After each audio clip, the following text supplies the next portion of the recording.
Gusto Hindi nyo mabigat ang mag-resign allegation, si Senator BBM? Amy. Ilang piraso lang naman kayo Walang na basihan. nagsasabi niyan.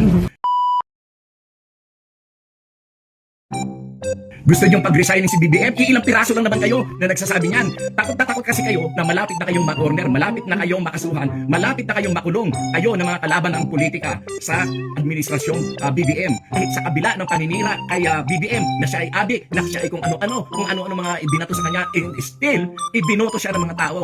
At yung mga adik-adik na yan, lumang tugtugin na yan, wala nang bumibili dyan. Kayo lang na mga bumibili dyan, yung mga kulang, yung mga bobo.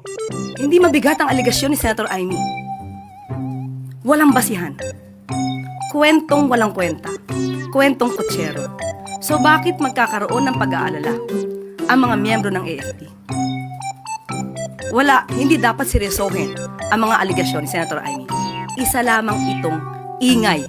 Napapanood ko yun. Naawa ko hindi ko siya kamag-anak, hindi naman kami close.